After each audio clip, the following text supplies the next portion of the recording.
Dans le cadre de l'opérationnalisation de la loi portant promotion immobilière qui a été adoptée au mois de juin dernier, le Conseil des ministres de ce jour a adopté 3 importants décrets.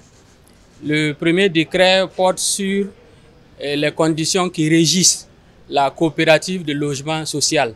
Vous savez, dans le cadre de cette loi, il est prévu que des citoyens qui remplissent les conditions d'éligibilité au logement social puissent se regrouper en coopérative de logement social pour pouvoir bénéficier d'un accompagnement de l'État à travers la mise à disposition du foncier pour construire des logements au profit des membres.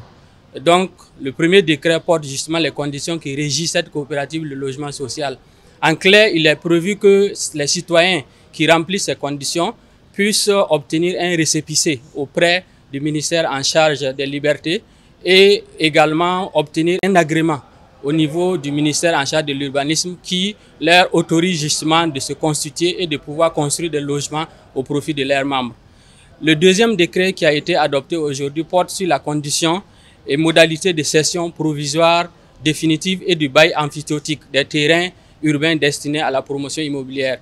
Dans ce cadre, il est prévu que le promoteur immobilier qui souhaite construire des logements puisse bénéficier dans un premier temps d'une cession provisoire, donc à travers un arrêté de cession provisoire pour permettre d'approfondir son projet et surtout de faire la levée de fonds pour la mise en œuvre de son projet. Et une fois qu'il achève la construction de ces logements, il puisse bénéficier d'un titre définitif. Et également, il est prévu que dans les modalités de cession, un bail emphytéotique également au profit d'un certain nombre d'acteurs qui œuvrent également dans le domaine de la promotion immobilière. Donc le deuxième décret qui a été adopté porte justement sur les conditions et modalités de ces cessions provisoires, définitives et du bail emphytéotique. Le troisième décret qui a été adopté porte sur les conditions, les modalités et les barèmes de transactions au niveau des infractions en matière de promotion immobilière. La loi portant promotion immobilière qui a été adoptée a prévu que pour un certain nombre d'infractions, le ministère en charge de l'urbanisme puisse transiger.